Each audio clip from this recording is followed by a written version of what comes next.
નમસ્કાર મિત્રો, કેમ છો તમે બધા? તમારું ફરીથી સ્વાગત છે મારા નિખિલ દેશી વ્લોગના એક નવા વ્લોગમાં. અત્યારે હું ઘેડના ખેતરે આવ્યો છું. આ આપણી માંડવી છે જે ઉગતી આવે, એક બે દિવસમાં હારું ધરી જાહે. હજી કડપલા ઉપાડે, અમુક ઠેકાણે નીકળી ગઈ ભાઈને. અત્યારે અમે ઘરમાં કામ કરવા માટે આવ્યા છે. આ માંડવીના જે પાટલા છે તેમાં જે માંડવી ઊભી છે છોડવા, એને અમે અરોડા કહીએ.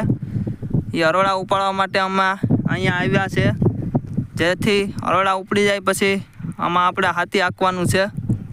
ઝીણો નેદ હોય એ ઉપડી જાય આવો પાટલામાં.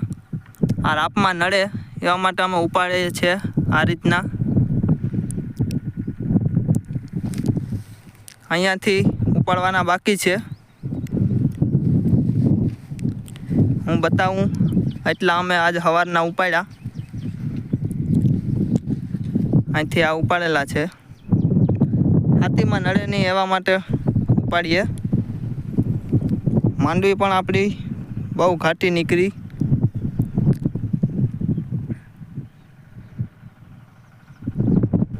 ચાલો મિત્રો, વિડીયો સારો લાગ્યો હોય તો વિડીયોને લાઈક કરી દેજો, ચેનલને સબસ્ક્રાઈબ કરી દેજો અને આવી રીતના સપોર્ટ કરતા રહેજો. તમને ડેઈલી આ ચેનલ ઉપર નવા વ્લોગ જોવા મળશે. ચાલો તો આપણે મળશું બીજા વ્લોગમાં. આવજો.